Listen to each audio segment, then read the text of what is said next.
मौजूद हूँ रोहतास जिले के करगहर में और करगहर का यह किसान महासंघ का केंद्रीय कार्यालय है और हमारे साथ बातचीत करने के लिए इस समय मौजूद हैं किसान महासंघ के संस्थापक रामाशंकर सरकार। आपको बता दें कि पिछले 2 माह से किसान महासंघ के द्वारा कदवन जलाशय की मांग एवं एमएसपी की कानूनी गारंटी को लेकर पिछले 2 माह से सासाराम के कलेक्ट्रेट के सामने इनके द्वारा धरना प्रदर्शन किया जा रहा था और कल इनका धरना प्रदर्शन समाप्त किया गया है। इसी सिलसिले में हम इनसे बात करेंगे कि आपने धरना प्रदर्शन समाप्त किया, इसके पीछे क्या कारण है।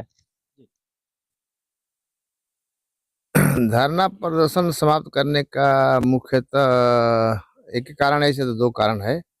पहला था कि 8 तारीख के दिन में सिंचाई मंत्री का फोन आया कि आप का लेटर प्राप्त हुआ है, हम समस्याओं से अवगत हुए हैं, कृपया आप लोग चाहें तो धरना को वापस कर लीजिए, इसलिए कि हम जो है इस योजना का कार्यक्रम शुरू कराएंगे, लेकिन थोड़ा समय लगेगा।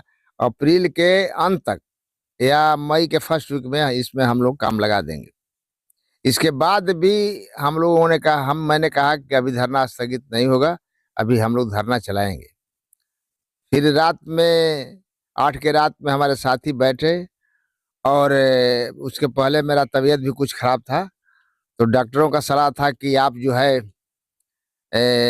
आपको थोड़ा रेस्ट करना है और इसे आपका अपना इलाज बढ़िया से कराइए, पटना या दिल्ली एम्स में जाके अपना इलाज कराइए, क्योंकि आपका समस्या बहुत गंभीर है।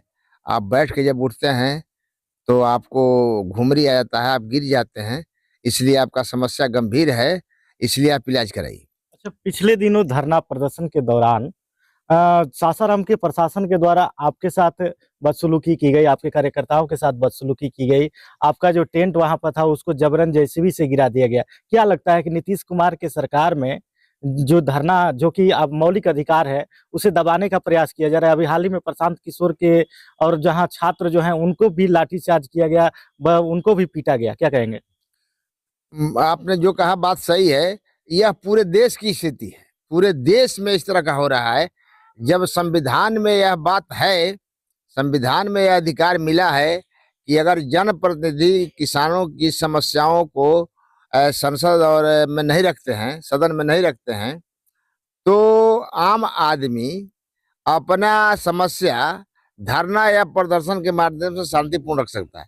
तो हम लोग धरना शांतिपूर्ण दिए थे, उसकी सूचना हम लोगों ने डीएम को भी दिया था, एसडीओ को भी दिया था, सबको हमने दिया था।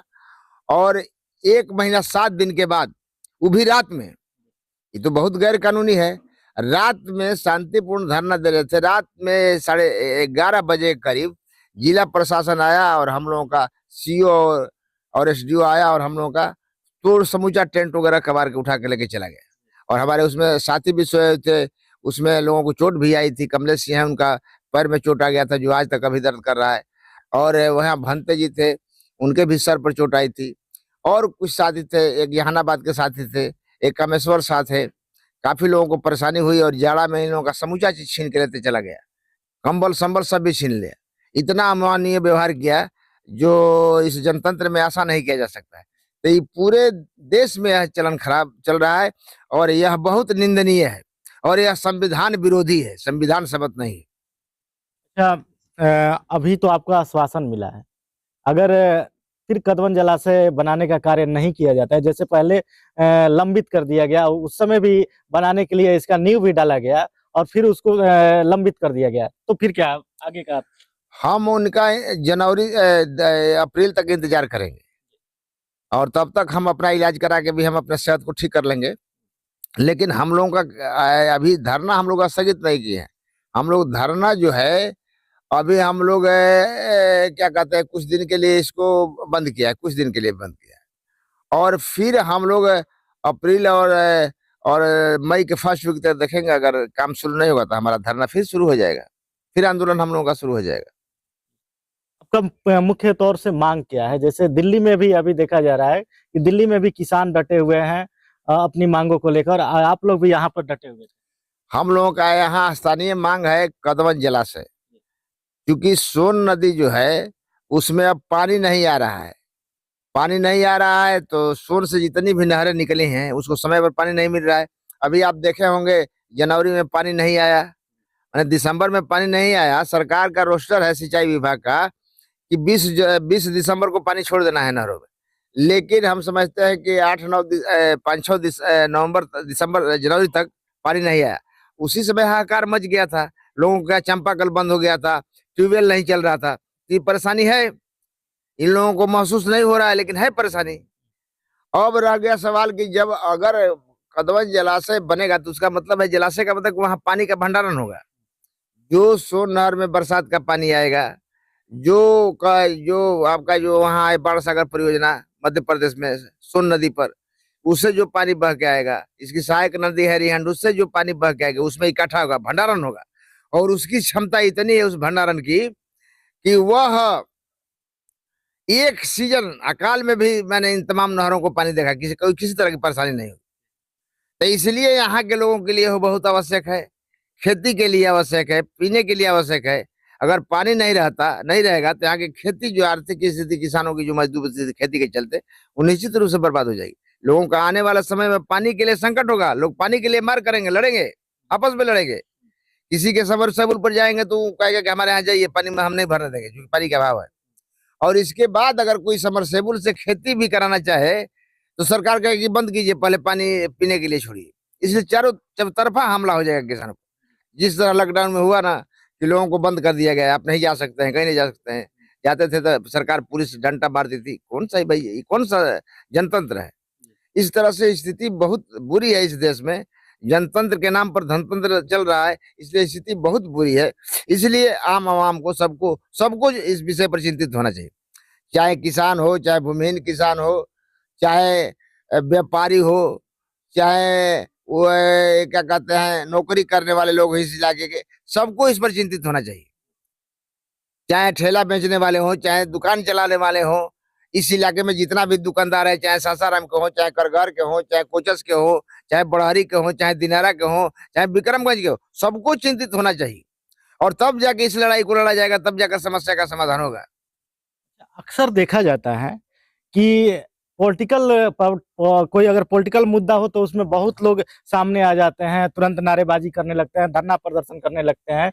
लेकिन जब कुछ किसान का मुद्दा आता है तो फिर वहां पर इक्का दुक्का लोग ही नजर आते हैं। ऐसा क्यों होता है? इसका कारण है कि अभी लोग जो लोग हैं ना, ये राजनीतिक दल के लोग, जो छिटपुट समस्याएं जो आती है समाज के बीच में, उसके भावनाओं को उभारते हैं वो लोग। और उभारते हैं तो इसलिए कि उभर जाएगा तो इससे हमको वोट मिलेगा। वोट की राजनीति इस देश में चल रहा है, और राजनीतिक दल के लोग जहाँ आगे आते हैं तो उसके साथ वो आ जाते हैं लोग।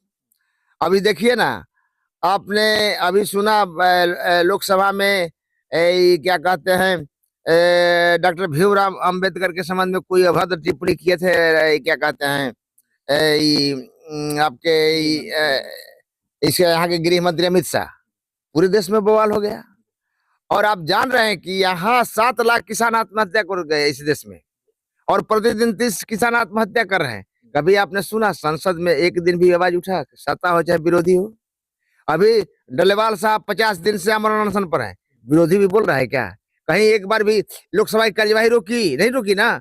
इन लोगों को किसानों के समग्र समस्याओं से मतलब नहीं, इसलिए कि सबको लूटना है, किसानों को समग्र रूप से किसानों को लूटना है, इसलिए ये लोग ऐसा काम नहीं कर रहे हैं। नहीं तो तुरंत इसके लिए इतनी बड़ी समस्या थी। अभी आपके लगभग 11 महीने से फिर बैठे हुए हैं दोबारा खनौरी और शंभू बॉर्डर पर किसान, और एक किसान 50 दिन से आमरण अनशन पर है।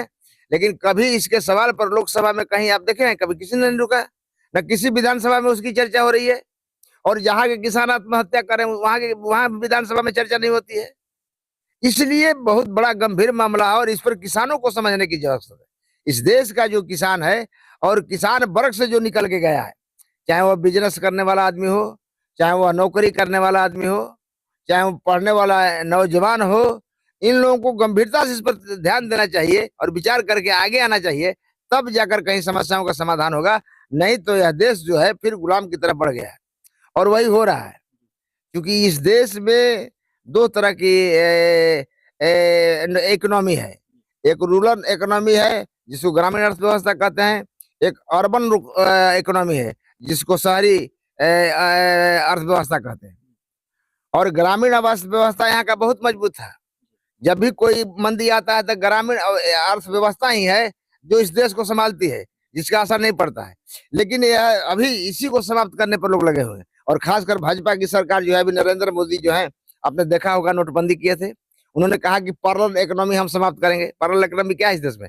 पैरेलल इकोनॉमी ग्रामीण अर्थव्यवस्था है, क्योंकि किसान जो है अपने मन से वोट करता था, उसको समाप्त करते जा रहा है लोग। अब किसान को लोग पैसे पर लूट रहा है, पैसे पर वोट ले रहा है, स्थिति यही हो गया है। इसीलिए समाप्त करना चाहता है लोग किसानों को।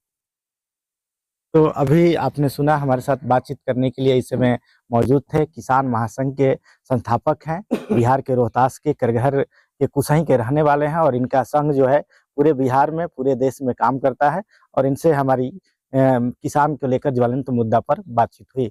ऐसे ही खबरों को देखने के लिए आप देखते रहिए news one India TV. Rohtas के कुसही से मैं न्यूज़ वन इंडिया टीवी के लिए रवि वर्मा।